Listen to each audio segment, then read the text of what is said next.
ஜெயிக்கணும்ன்ற வெறி இருக்கிற எல்லாருக்குள்ளேயும் ஒரு போட்டியாளர் இருக்கணும். அந்த போட்டியாளர் நீங்களா தான் இருக்கணும். வணக்கம் நண்பா. நம்ம தளபதியோட அரசியல் கட்சியோட நேம் தான் தமிழக வெற்றி கழகம் அப்படின்றத நம்ம தளபதி சொல்லியிருக்காரு.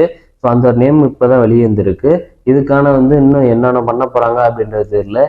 ஏன்னா இப்பயே ஆல்ரெடி பார்த்தீங்கன்னா எக்கச்சக்கமான பயம்லாம் பார்த்தீங்கன்னா ஆல்ரெடி தமிழ்நாட்டில் இருக்கக்கூடிய எல்லா கட்சிக்குமே பார்த்தீங்கன்னா ஏற்பட்டுருச்சு. அந்த ஒரு நடுக்கம் ஏற்பட்டுருச்சு நம்ம தளபதி அரசியலுக்குள்ள வந்ததுக்கு அப்புறமேலு. ஸோ பார்த்தீங்கன்னா கட்சியோட நேம் மட்டும்தான் அனௌன்ஸ்மெண்ட் பண்ணியிருக்காங்க. இன்னும் கட்சியோட எந்த ஒரு இதுவுமே பண்ண கிடையாது. ஸோ கொடி அதே மாதிரி நம்ம கட்சியோட எந்த ஒரு சிம்பிள் ஸோ அது எதுவுமே பார்த்தீங்கன்னா இன்னும் அனௌன்ஸ்மெண்ட் பண்ண கிடையாது. அதுக்குள்ளேயே பார்த்தீங்கன்னா அந்த மாதிரியான ஒரு நடுக்கம் அரசியல் கட்சி எல்லாத்துக்குமே பார்த்தீங்கன்னா ஏற்பட்டுருச்சு. ஏன்னா நம்ம தளபதி பார்த்தீங்கன்னா எல்லா மக்களும் சமமா இருக்கணும். ஸோ ஜாதி மதம் எதையும் பார்க்காம நான் எல்லாத்துக்குமே பார்த்தீங்கன்னா பொதுவாக உதவி செய்யணும்.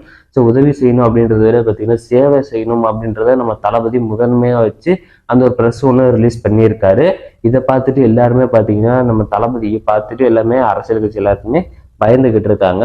ஸோ இப்படி உள்ளுக்கு வந்துட்டாருன்னா நம்ம கொள்ளடிக்கிறது போயிருமே, நம்ம இப்படி மாட்டிக்குவோமே அப்படின்றது பார்த்தீங்கன்னா கண்டிப்பா அவங்க நினைச்சுக்கிட்டு இருக்காங்க. நம்ம தளபதி 2024 நிக்க போறதில்ல, 2026 சட்டமன்ற தேர்தலில் நம்ம தளபதி நிக்க போறாரு. அதுக்கு முன்னாடி பாத்தீங்கன்னா தளபதி 69 அப்படின்ற அந்த ஒரு படத்தை முடிச்சு கொடுத்துட்டு தான் அரசியல நிக்க போறேன் அப்படின்றத சொல்லியிருக்காரு. ஸோ அதுக்கு உண்டான வேலைகள்லாம் இப்போ ஆரம்பிச்சிட்டாரு நம்ம தளபதி. தமிழக வெற்றி கழகத்துக்கு எந்த மாதிரியான கொடி ரெடி பண்ண போறாங்க, எந்த மாதிரியான சின்ன ரெடி பண்ண போறாங்க அப்படின்றது தெரியல. நம்மள வெயிட் பண்ணி பார்க்கலாம். ஸோ அதுவும் பார்த்தீங்கன்னா ஒரு டெஃபினட்டா பார்த்தீங்கன்னா வேற மாதிரியான ஒரு சம்பவம் தான் பண்ணோம். அப்போ பார்த்தீங்கன்னா இப்போ இந்தியாவையும் தாண்டி பார்த்தீங்கன்னா வேற லெவல்ல எல்லா இடங்கள்லயே பார்த்தீங்கன்னா நம்ம தளபதியோட அந்த ஒரு ஹேஷ்டாக் தான் பார்த்தீங்கன்னா ட்ரெண்டிங்ல இருந்துகிட்டு இருக்குது. ஸோ எல்லாருமே பார்த்துருப்பீங்கன்னு நினைக்கிறேன். நம்ம தளபதி அந்த அளவுக்கு ஒரு பவர்ஃபுல்லான ஒரு மெம்பரா பார்த்தீங்கன்னா இப்போ வந்திருக்காரு தமிழ்நாட்டில்.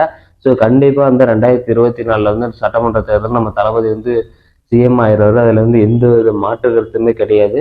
ஆல்ரெடி பாத்தீங்கன்னா எக்கச்சக்கமான மக்கள் பாத்தீங்கன்னா நம்ம தளபதிக்கு ஆதரவா இருந்துகிட்டு இருக்காங்க.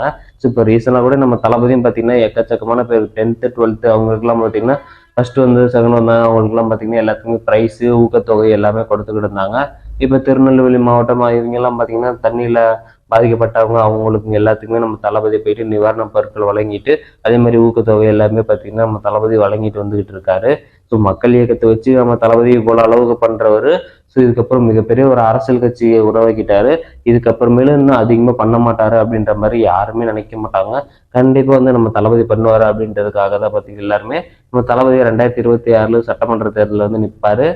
நம்ம தளபதி கண்டிப்பா ஜெயிச்சிருவாரு. அதுல எந்த வித மாற்று கருத்துமே கிடையாது. ஸோ அதுவும் ஜாதி மதம் இல்லாம பாத்தீங்கன்னா நம்ம தளபதி எல்லாத்துக்குமே உதவி செய்யணும் அப்படின்றதுல முக்கியமா இருக்காரு. நம்ம தளபதியோட இன்னும் ஒரு 2 படம் தான் பாத்தீங்கன்னா தியேட்டர்ல பார்த்து என்ஜாய் பண்ண முடியும்.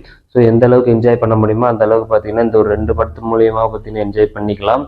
ஸோ இதுக்கப்புறம் பார்த்தீங்கன்னா நம்ம நினைச்சாலும் பார்த்தீங்கன்னா அந்த ஒரு படம் நடிக்க முடியாது. நம்ம தளபதி நடிக்க மாட்டாரு. நம்மளும் பார்த்தீங்கன்னா தேட்டரில் போய் பார்க்க முடியாது. ஏதாவது ஒரு படம் பார்த்தீங்கன்னா ரீரிலீஸ் போட்டால் தான் நம்ம போய் பார்க்க முடியும். ஸோ புதுவிதமான எந்த ஒரு கான்செப்ட்லும் தளபதி நடிக்க மாட்டாரு. ஸோ நம்மளும் வெயிட் பண்ணும் எந்த மாதிரி நடக்க போகுதுன்ற இதை பார்க்கலாம். ஸோ இப்போ நம்ம சேனல் மறக்காம சப்ஸ்கிரைப் பண்ணிக்கோங்க. இந்த ஒரு வீடியோக்கு எப்படி இருக்கு அப்படின்றத கமெண்ட் பாக்ஸில் சொல்லுங்க. மீண்டும் நெக்ஸ்ட் வீடியோ பார்க்கலாம். நன்றி, வணக்கம், பாய்.